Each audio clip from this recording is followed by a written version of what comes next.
सरदार वल्लभ भाई पटेल अंग्रेजी सत्ता द्वारा 9 अगस्त 1942 ईस्वी को अपनी सुपुत्री मणिबेन के साथ मरीन ड्राइव मुंबई से बंदी बनाए गए थे। सरदार साहब को, जैसा कि हम उल्लेख कर चुके हैं, अहमदनगर वर्तमान महाराष्ट्र के किले में रखा गया था, जबकि मणिबेन को यरवदा कारागार भेजा गया था। अपने अपने राजनीतिक उद्देश्यों की पूर्ति के लिए मुस्लिम लीग सहित अनेक राजनीतिक संगठनों ने भारत छोड़ो आंदोलन का विरोध किया था। अधिकतर देशी राज्यों के शासकों ने भी अपनी अपनी सत्ता के अस्तित्व के ब्रिटिश शासन में ही बचे रहने की आशा से अगस्त क्रांति का विरोध किया था। इसके बाद भी देश भर में स्वाधीनता के लिए लोग करने मरने को तैयार थे।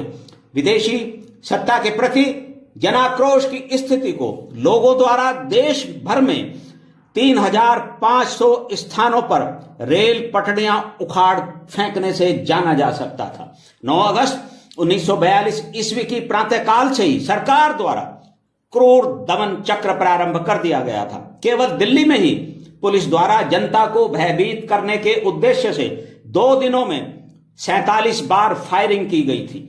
स्वाधीनता प्राप्ति के लिए उमड़े भारी जनाक्रोश को कुचलने के लिए उपनिवेशवादियों की मशीनरी ने अत्याचार और अमानवीयता की सारी सीमाएं लांघ दी थी। बालकों, महिलाओं और वृद्धों के साथ अकथनीय बर्बरता हुई थी। गैर सरकारी आंकड़ों के अनुसार 1 लाख से भी अधिक भारतीय बंदी बनाए गए थे। लगभग 15,000 भारतीय मारे गए थे। घायलों की संख्या इससे कई गुना अधिक थी।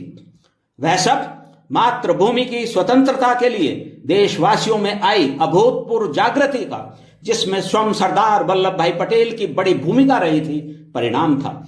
सरदार पटेल कुल मिलाकर 1040 दिनों तक कारागार में रहने के बाद 15 जून 1945 ईस्वी को मुक्त हुए।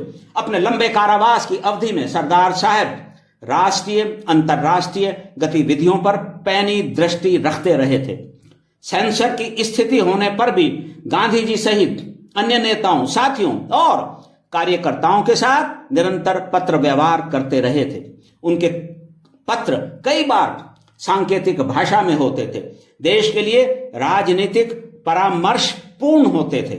सेंसर अधिकारी उनके सांकेतिक परामर्श तत्व को समझ ही नहीं पाते थे। उस समय के उनके पत्र व्यवहार का जो अति मूल्यवान है और हिंदी के साथ ही गुजराती एवं अंग्रेजी भाषाओं में उपलब्ध भी है, सभी देशवासियों को शुद्ध हृदय के साथ आज भी अध्ययन करना चाहिए। देश और देशवासी कारागार की अवधि में भी हर पल प्राथमिकता से उनके हृदय और मस्तिष्क में रहते थे। ऐसे थे निष्काम कर्म योगी सरदार वल्लभ भाई पटेल।